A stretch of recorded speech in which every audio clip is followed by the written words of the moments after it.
नमस्कार, मैं हूं दीपांजलि मोइत्रा। बीजेपी के गढ़ गुजरात में इस साल के अंत तक विधानसभा चुनाव हो सकते हैं। कुछ ही महीनों में होने वाले इस चुनाव को लेकर सरगर्मी तेज हो गई। सभी राजनीतिक दलों ने अब अपना चुनावी रथ गुजरात की तरफ मोड़ दिया। दिल्ली के मुख्यमंत्री और आम आदमी पार्टी के राष्ट्रीय संयोजक अरविंद केजरीवाल, प्रधानमंत्री नरेंद्र मोदी ने हाल ही में गुजरात का 2 दिवसीय दौरा किया। वहीं कांग्रेस नेता राहुल गांधी 6 सितंबर को गुजरात का दौरा कर सकते हैं। करीब पिछले 3 दशक से गुजरात में बीजेपी ही सत्ता में। 7 अक्टूबर 2001 में जब नरेंद्र मोदी ने पहली बार गुजरात के मुख्यमंत्री के तौर पर शपथ ली, तब से लेकर अब तक गुजरात में बीजेपी की सत्ता कोई हिला नहीं पाया। 2014 में नरेंद्र मोदी देश के पीएम बने, लेकिन उनका जादू ऐसा रहा कि बीजेपी को गुजरात की सत्ता से कोई हटा नहीं पाया।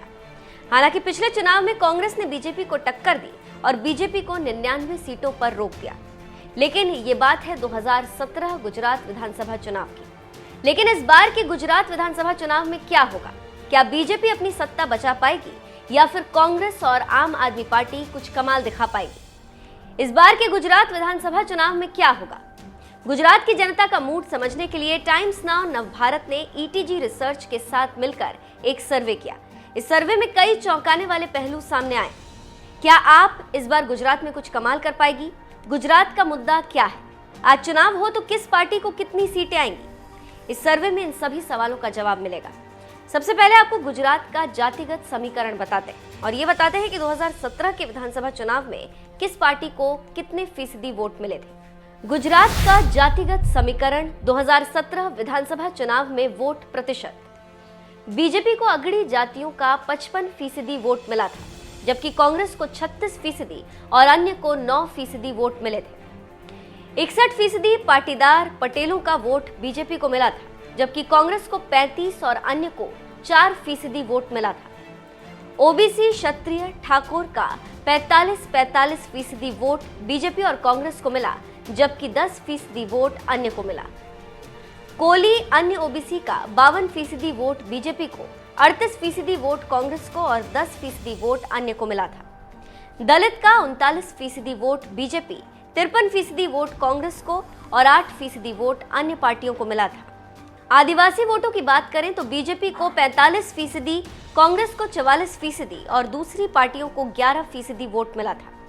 गुजरात के मुस्लिम मतदाताओं की बात करें तो 27% बीजेपी, 64% कांग्रेस और 9% अन्य पार्टियों को मिला था। 2019 के लोकसभा चुनाव में गुजरात के जातिगत समीकरण की बात करें तो अगड़ी जातियों का 82% वोट बीजेपी को, 17% कांग्रेस और 2% अन्य पार्टियों को मिला था। पाटीदार पटेलों का 63% वोट बीजेपी, 25% कांग्रेस और 13% अन्य पार्टियों को मिला। ओबीसी क्षत्रिय ठाकुर का 58% वोट बीजेपी, 36% वोट कांग्रेस और 6% वोट दूसरी पार्टियों को मिला था। कोली अन्य ओबीसी का 78% वोट बीजेपी, 19% कांग्रेस जबकि अन्य को 3% वोट मिला था। दलित मतदाताओं का 28% वोट बीजेपी, 67% वोट कांग्रेस और 6% वोट दूसरी पार्टियों को मिला था। वहीं आदिवासी मतदाताओं का 61% वोट बीजेपी और 30% वोट कांग्रेस को मिला था, जबकि 9% वोट अन्य पार्टियों को मिला था। मुस्लिमों का 25% वोट बीजेपी, 70% वोट कांग्रेस और 5% वोट दूसरी पार्टियों को मिला था। अब जानते हैं कि अगर गुजरात में आज चुनाव हो जाए तो किस पार्टी को कितनी सीटें मिलेंगी। टाइम्स नाउ नवभारत और ईटीजी रिसर्च सर्वे के मुताबिक अगर गुजरात में आज चुनाव हो जाए तो बीजेपी प्रचंड बहुमत के साथ सरकार बना सकती, जबकि सबसे बड़ा झटका लगेगा कांग्रेस पार्टी को। वहीं आम आदमी पार्टी इस चुनाव में अपनी उपस्थिति दर्ज करा सकती है। इस सर्वे के मुताबिक बीजेपी को 115 से 125 सीटें, कांग्रेस को 39 से 44, आम आदमी पार्टी को 13 से 18, जबकि अन्य को 2 से 4 सीट मिल सकती है। इस सर्वे के मुताबिक कांग्रेस पार्टी को तगड़ा झटका लग रहा है। कांग्रेस का जो परंपरागत वोट बैंक है वो खिसक कर आम आदमी पार्टी की तरफ जा सकता है। अगर ऐसा होता है तो 2017 के मुकाबले 2022 के विधानसभा चुनाव में कांग्रेस की सीटों में और भी कमी आ सकती है। ये सर्वे कितना सटीक बैठता है ये तो गुजरात विधानसभा चुनाव के नतीजे ही बताएंगे। गुजरात विधानसभा चुनाव में किसकी सरकार बनेगी और आपके हिसाब से किस पार्टी को कितनी सीटें मिलेंगी, कमेंट करके हमें जरूर बताएं।